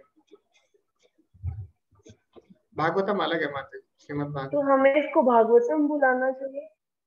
दोनों ही सही है माता जी। अगर आप हिंदी में बोलते हैं तो भागवत पुराण बोलते हैं, और अगर आप संस्कृत में बोलते हैं तो भागवतम बोला जाता है उसको। ठीक है प्रभु जी। और जो ये आपके कार्यक्रम है ना भागवत गीता का, जो आप सबको सिखा रहे हो, तो ये हमेशा चलते रहते हैं या फिर कभी कभार जैसे होते हैं प्रोग्राम? अगर मुझे जुड़े रहना चाहती हूँ मैं कि मैं 18 दिन के बाद फिर से पहले अध्याय से स्टार्ट करूँ, तो हो पाएगा? जी माता जी, इस कोर्स को आप बार बार कर सकते हैं, हर महीने ये कोर्स चलता है। और जब मैंने शुरू में जो कोर्स किया था मुझे भी बहुत अच्छा लगा था, और मैंने भी 5 बार इसको किया था लगातार। इसी तरह बहुत लोग हैं, कई लोग 10-10 बार इस कोर्स को कर चुके हैं, हर महीने वो लोग करते हैं। तो आप भी कर सकते हैं, कितनी भी बार कर सकते हैं, बिल्कुल फ्री है। और इसमें अगले लेवल में जब आप जाएंगे इस कोर्स को करने के बाद, तो लेवल 2 में आप जाते हैं, वहां पे और भी डिटेल में हम भगवत गीता समझेंगे। लेकिन लेवल 2 के साथ साथ आप लेवल 1 का कोर्स भी कर सकते हैं। तो ऐसा नहीं है आप लेवल 2 में चले गए तो लेवल 1 नहीं कर सकते।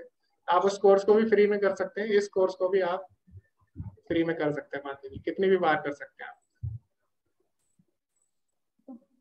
तो प्रभु जी 18 दिन के बाद ये जो व्हाट्सएप ग्रुप में हमें ये लिंक मिल रहा है, हम इसमें रहें जी माता जी, ना? आपके आप ग्रुप लोग के बंद लिंक, कर दोगे? नहीं नहीं, ये बंद नहीं होता माता जी, तो ये चलता रहता है जी। हरे कृष्णा माता जी। धन्यवाद प्रभु जी। हरे कृष्णा राखी माता जी। हरे कृष्णा गुरुजी। गुरुजी, पहला तो ये कि 21 तारीख का रिकॉर्डिंग ग्रुप में नहीं डाला गया है, मैंने उस दिन का क्लास नहीं कर पाई थी, तो 21 ये तारीख, जो ओके। वो रिकॉर्डिंग उसमें डाल देंगे। और दूसरा गुरुजी ये कि जैसा कि कल मैंने क्लास किया और आपने बताया, तो कुछ हमारे अंदर परसों कुछ मैंने वर्क किया था, तो हमारे साथ लोग जुड़े हुए थे, तो जो हमारे साथ जुड़े हुए थे मैंने तो उनका रिपोर्टिंग में उनका नाम डाला और वो काम भी किए। लेकिन कुछ लोग हमारे साथ जुड़े हुए थे लेकिन वो हमारे तहत हमारे जो रूल्स रेगुलेशन थे उसके अनुसार नहीं किए। तो रिपोर्टिंग करते समय मुझे लगा कि वो जब नहीं किए तो मैं उनका नाम क्यों डालूं, हालांकि वो हमसे जुड़े हुए हैं, अच्छा व्यवहार है, उनका संबंध है।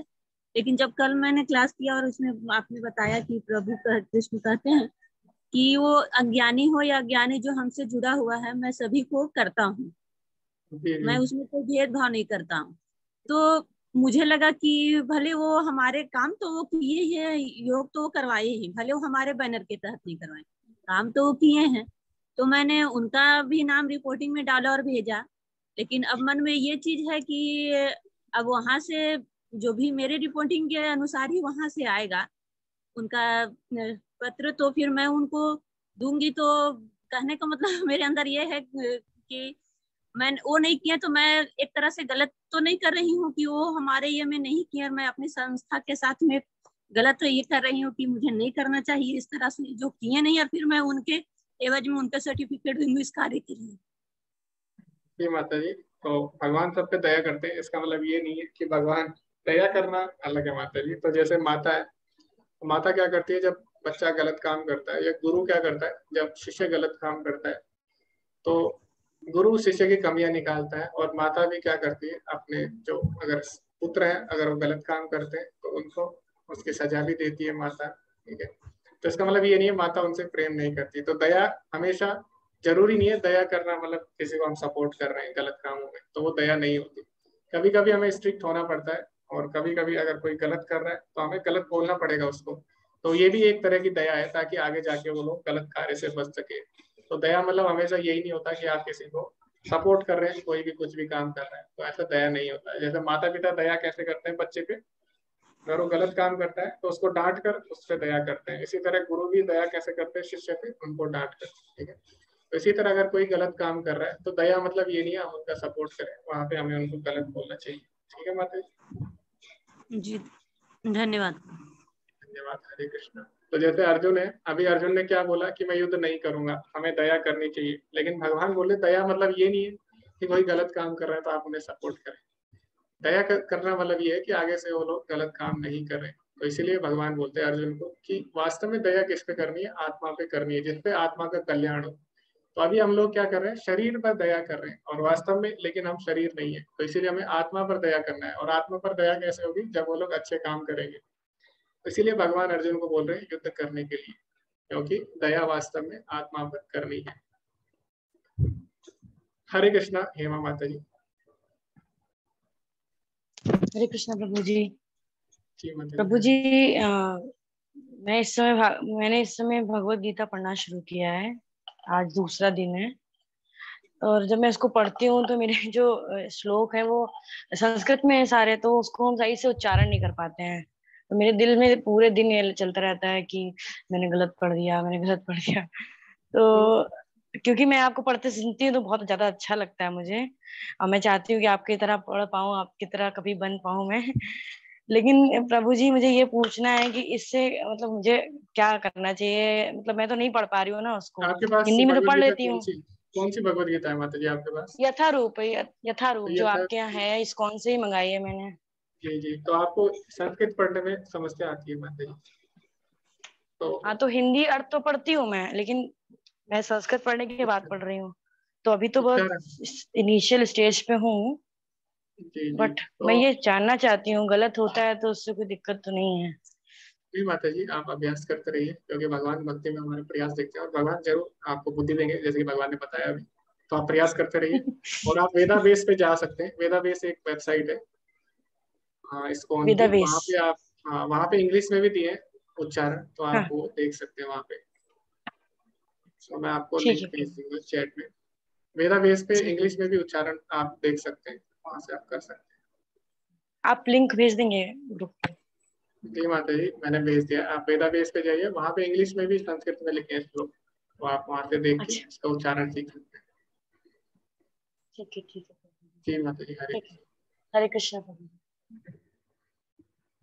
तो वेदा बेस पे आपको सारी पुस्तकें मिल जाएंगी, श्रीमद् भागवतम भी आप वहाँ से पढ़ सकते हैं इंग्लिश में, और वहाँ पे संस्कृत में भी लिखे हैं, इंग्लिश में भी और श्लोक लिखे हैं संस्कृत वाले, तो आप अच्छे से सीख सकते हैं उच्चारण। हरे कृष्णा। आशुतोष प्रभु जी।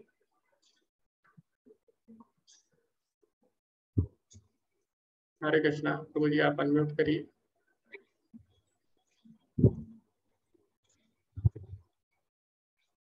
ओके, मुझे अनम्यूट नहीं कर पा रहे। चैट में कुछ लोगों ने क्वेश्चन किए हैं। ओके, तो विकास प्रभु जी बोले तुलसी के पत्ते का क्या करना चाहिए? प्रभु जी उसको निगलना चाहिए, उसको चबाना नहीं चाहिए, क्योंकि इसके दो कारण है। चबाना इसलिए नहीं चाहिए क्योंकि इससे क्या होता है, तुलसी माता का अनादर हो जाता है। तुलसी महारानी भगवान के भक्त हैं, हमेशा भगवान की सेवा में अपने आप को न्यौछावर करती है।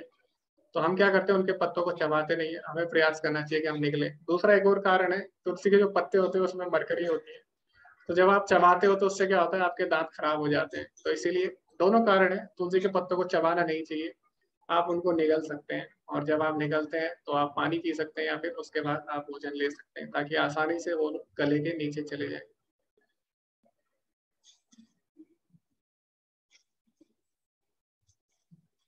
जी, चंदन प्रभु जी बोल रहे हैं पास में एक मंदिर है, वो लोग जो महामंत्र है उसको हरे राम से आरंभ करते हैं, हरे राम राम राम हरे हरे। तो इसमें क्या कोई गलत है? जी प्रभु जी, बिल्कुल भी गलत नहीं है, क्योंकि दोनों भगवान के नाम ही है। तो जैसे रसगुल्ला होता है, तो रसगुल्ले को आप दाएं तरफ से खाएं या बाएं तरफ से खाएं, वो हर तरह से मिठाई होता है। इसी तरह भगवान का नाम भी है, चाहे हरे कृष्ण पहले बोलो या हरे राम, उससे ज्यादा अंतर नहीं पड़ रहा। तो जब आप बार बार हरे कृष्ण महामंत्र करेंगे, हरे कृष्ण कृष्ण कृष्ण हरे हरे, हरे राम राम राम हरे हरे, हरे कृष्ण कृष्ण कृष्ण हरे हरे, तो आपको पता ही नहीं लगेगा आपने स्टार्ट कहाँ से किया था, क्योंकि हरे कृष्णा भी आएगा, हरे राम भी आएगा। तो जैसे मरा मरा बोलते हैं ना, मरा मरा मरा राम राम राम राम राम ऐसे हो जाते हैं। फिर तो आप हरे कृष्ण पहले बोले हरे राम, तो अगर लगातार बोल रहे हैं तो उससे क्या होगा, उसमें पता नहीं लगेगा हरे कृष्ण पहले या हरे राम। इस तरह आप बोलते रहिए, भगवान का नाम कल्याणकारी होगा सब तरह से। तन्मय प्रभु जी बोल रहे हैं कि 6 महीने पहले उन्होंने गलत कार्य छोड़कर भगवत गीता और भागवतम पढ़ना आरंभ किया, और फिर उन्होंने कोर्स सर्च किया। उनकी जॉब नहीं लग रही थी 2 साल से, लेकिन कुछ दिन पहले ही उनको उनकी जॉब लग गई है, उनको ऑफर लेटर आया और उन्हें बहुत ही अच्छा लग रहा है। ओके जी प्रभु जी, आपको बहुत बहुत बधाई है। आप ऐसी भक्ति करते रहिए, भगवान आपकी सारी आवश्यकताएं जो आपके लिए सही होगा भगवान करेंगे सही समय पे। जी, भगवान बोलते हैं योगक्षेमम वहाम्यहम्। कल के अध्याय में हमने पढ़ा कि जो भगवान की सेवा करते हैं, अनन्यश्च चिन्तयन्तो माम ये जना पर्युपासते तेषां नित्याभियुक्तानां योगक्षेमम वहाम्यहम्। भगवान जो उनके पास होता है भक्ति के अनुकूल, उसकी रक्षा करते हैं। जो उनके पास नहीं होता भक्ति के लिए, वो उनको देते हैं। माला जप करने से पहले हम पंचतत्व मंत्र बोलते हैं, और आप इसको सर्च कर सकते हैं इंटरनेट पे, पंचतत्व मंत्र। और ये हम बोलते हैं, जय श्री कृष्ण चैतन्य प्रभु नित्यानंद श्री अद्वैत गदाधर श्रीवासादि गौर भक्तवृंद। ओके, तो आप इंटरनेट पे सर्च करिए पंचतत्व मंत्र और ये आपको मिल जाएगा। तो मैंने लिख दिया नीचे चैट में, आप इसको पढ़ सकते हैं। तो इसमें चैतन्य महाप्रभु और उनके पार्षदों को हम प्रणाम करते हैं, जिनके कारण हरिनाम संकीर्तन और भगवान के नाम का प्रचार हो पाया। तो इसीलिए हम पहले ये मंत्र बोलते हैं। हरे कृष्णा भगवे माता जी। हरे कृष्ण प्रभु जी, मेरा प्रश्न था कि जो आपने बोला कि सभी श्रेष्ठ वस्तुओं का निर्माण ईश्वर ने किया है, तो क्या जो इस संसार में हम बुराई देख रहे हैं या जो चीज हमारे अनुरूप नहीं है, तो वो भी क्या ईश्वर का ही निर्माण है? जी माता जी, तो इसको एक उदाहरण से हम समझ सकते हैं। जैसे सूर्य होता है, तो सूर्य से प्रकाश आता है, लेकिन जब हम सूर्य के विपरीत दिशा में होते हैं तो हमारी परछाई कैसे बनती है? परछाई बनती है सूर्य की विपरीत दिशा में, जहाँ पे सूर्य नहीं होता। तो सूर्य से परछाई नहीं आई है, सूर्य से प्रकाश आया केवल, लेकिन जहाँ पे सूर्य नहीं है वहां पे हमें परछाई दिखाई देती है। ठीक है, तो इसी प्रकार भगवान से सारी श्रेष्ठ वस्तुएं आई हैं, लेकिन जहाँ पर भगवान का आभास होता है, जहाँ पे हम भगवान से दूर होना चाहते हैं, वहीं से बुराई आ जाती है। तो परछाई सूर्य से नहीं आई, लेकिन सूर्य से दूर होने पर परछाई आ जाती है। तो मैंने अभी आपको श्लोक बताया ना, एक सूर्य समय कृष्ण होए माया अंधकार। तो माया क्या है? जहाँ पे कृष्ण नहीं है वहां पे माया आ जाती है, माया अंधकार। और जहाँ कृष्ण तहाँ नहीं माया का अधिकार। तो इसी तरह बुराइयां भी है। तो भगवान सभी अच्छाई के स्रोत है, अच्छे गुणों के, लेकिन क्या होता है जब हम भगवान से दूर होना चाहते हैं, भगवान से पीछे मुड़ते हैं, तो वहां पर परछाई बनती है, वहां पर बुराई हमें प्रतीत होती है। ठीक है माता जी। धन्यवाद प्रभु जी।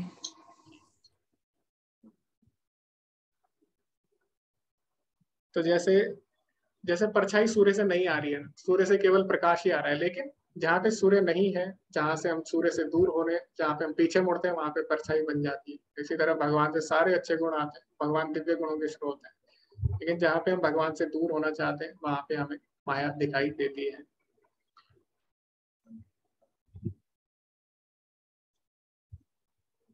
ओके,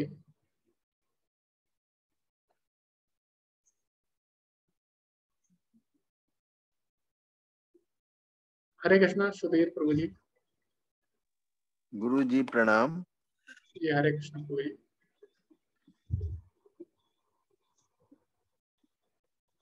जी प्रभु जी, आप कुछ बोलना चाहते हैं, आप पूछ सकते हैं।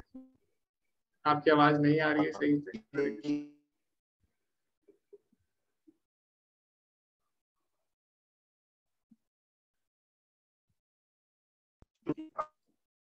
हरे कृष्णा प्रभु जी, आपकी आवाज नहीं आ पा रही है, मुझे नहीं सुनाई दे रही है। हरे कृष्णा मनीष प्रभु जी, आपको आ रही है आवाज? हरे कृष्णा मनीष प्रभु जी, आपको आ रही थी आवाज? बाकी लोगों को आ रही है आवाज प्रभु जी की?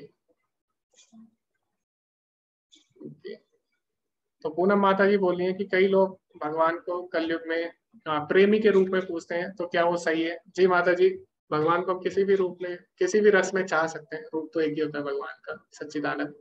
तो किसी भी रस में हम भगवान से जुड़ सकते हैं, और उसमें से माधुर्य रस भी एक है जिसमें हम पति या प्रेमी के रूप में भगवान से जुड़ सकते हैं। और कलयुग में भी ऐसे लोग हुए हैं, जैसे कि मैं मीराबाई का अगर उदाहरण दूं आपको, तो मीराबाई भगवान को अपने प्रेमी या पति के रूप में उनसे जुड़ी हुई थी। तो इस प्रकार होता है माता जी। तो अलग अलग रस में लोग भगवान से जुड़ सकते हैं। ओके, धन्यवाद आशुतोष प्रभु जी।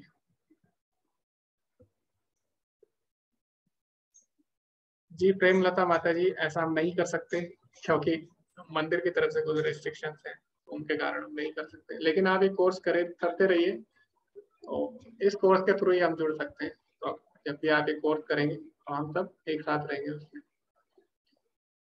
हरे कृष्णा सुलता माता जी। हरे कृष्ण प्रभु जी। जी माता जी। प्रभु जी, आपके तो समझाने के तरीके इतना अच्छे हैं, तो अभी मुझे ऐसे गीता को लेकर ज्यादा क्वेश्चन नहीं रहते। लेकिन मुझे ये जानना है, एक माता जी से मैंने सुनी थी, जब व्रत रखती हूँ हम लोग जैसे एकादशी, तो इस दिन को ऐसे भी गुस्सा तो नहीं करना चाहिए, लेकिन जो व्रत के दिन है उस दिन गुस्सा नहीं करना चाहिए। तो कभी कभी ऐसे होते ना, हो जाते हैं, तो इसको कंट्रोल नहीं कर पा रही है। तो इसका कोई उपाय है? जी माता जी, इसके एक ही उपाय है कि हम भगवान की भक्ति करें सिंसियरली। तो भगवान बताते हैं, श्रवताम स्वकथा कृष्णा पुण्य श्रवण कीर्तनम हृदय तस्थो या भद्राणी विदो नोति स्वस्थताम। तो हमारे हृदय में जो भी बुराइयां हैं, काम क्रोध लोभ, तो जब हम भगवान की भक्ति करेंगे धीरे धीरे साफ हो जाएंगी माता जी। और कभी कभी अगर हमें गुस्सा आता है और किसी के कल्याण के लिए है, तो उस समय जैसे माता पिता गुस्सा करते हैं बच्चे पे, उसके कल्याण के लिए, गुरु अपने शिष्य पे गुस्सा करता है, तो इस तरह का गुस्सा करना चाहिए और कर सकते हैं। लेकिन इसके अलावा अगर आप अपने कोई इच्छा है, भौतिक इच्छा, उसकी पूर्ति ना होने के कारण जो गुस्सा आ रहा है, जैसे भगवान ने बताया दूसरे अध्याय में गुस्सा आने का कारण, ध्याय तो विषयान पुंसा संगस्तेषु उपजायते संगात संजायते कामा कामात क्रोधो विजायते। तो जब हमारी इच्छाएं पूरी नहीं होती, उसके कारण जो गुस्सा आ रहा है, उसको हमें रोकना चाहिए। ऐसे गुस्से को हमें रोकना है।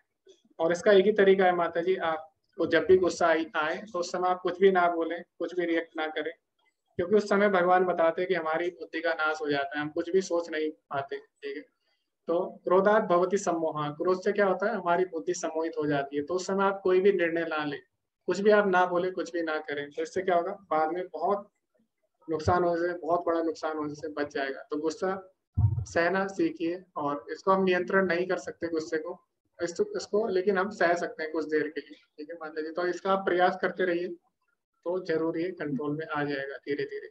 और प्रभु जी, और एक बात है, जैसे हम लोग और जैसे भगवान श्री कृष्ण ने अर्जुन को जब गीता बताई, तो वो हम लोगों को पता है, लेकिन पहले भी बताए जैसे विवशत मोनु ऐसे, तो वो सारी हम लोगों को नहीं, पता नहीं ऐसे आते हैं क्या? जी माता जी, भगवान ने भगवत गीता बताई, उसका मैसेज एक ही था कि भगवान की भक्ति करो। ठीक है, लेकिन उसको बताने का तरीका अलग अलग था। तो अभी भगवान अर्जुन के माध्यम से मैं बता रहे हैं, उस समय भगवान ने सूर्यदेव के माध्यम से बताया सबको, फिर भगवान ने इक्ष्वाकु के माध्यम से बताया।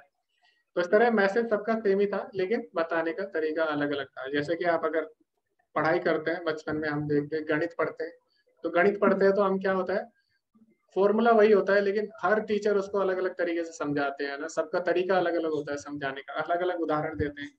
तो इसी तरह भगवान का संदेश सेम रहता है कि भगवान की भक्ति करें और भगवान को प्राप्त करें, लेकिन उसको समझाने का तरीका हर युग में अलग अलग हो सकता है, हर काल में। ठीक है बात है। धन्यवाद प्रभु जी। जी माता जी, हरे कृष्ण। ओके, अभी हम चैट में पढ़ते हैं कुछ क्वेश्चंस। इसमें समय हो चुका है लेकिन फिर भी हम याद करेंगे।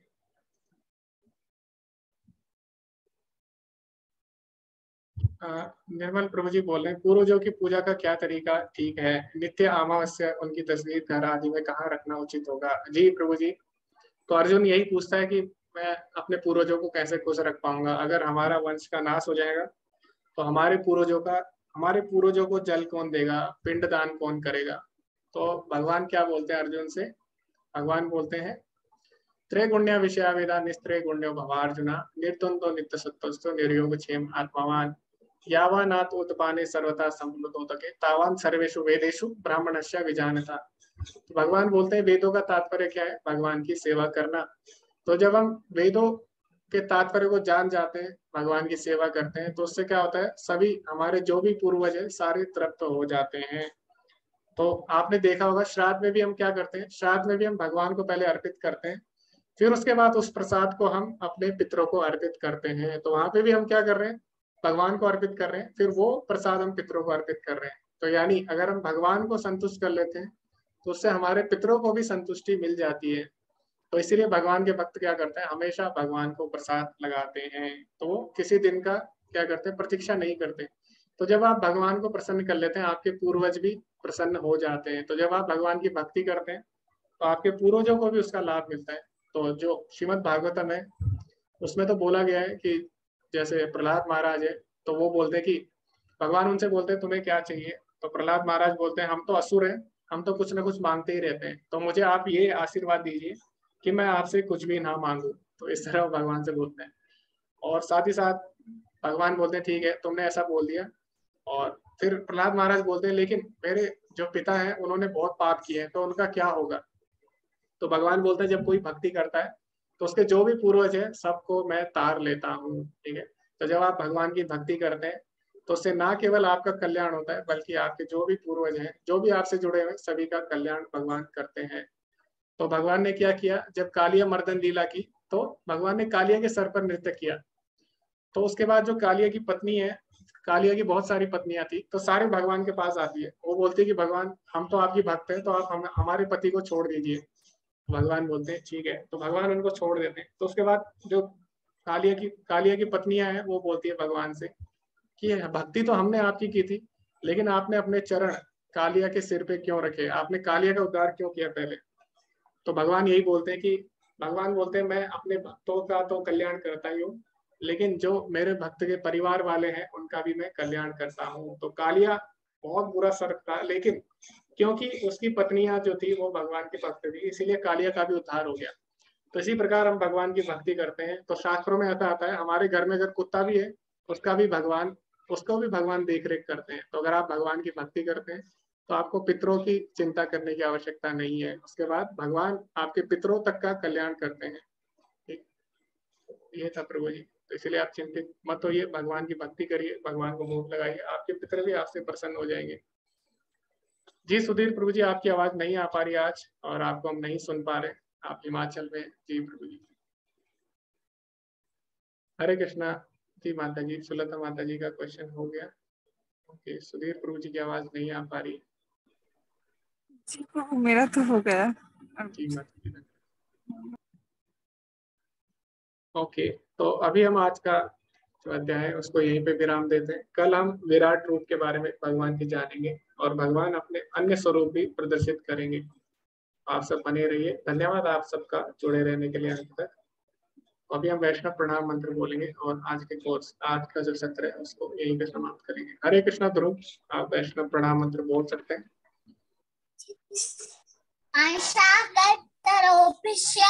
कृपा सिंधु पावनेभ्यो वैष्णवेभ्यो नमो नमः। अनंत कोटि वैष्णव की जय। श्रील प्रभुपाद की जय। हरे कृष्णा। हरे कृष्णा। धन्यवाद।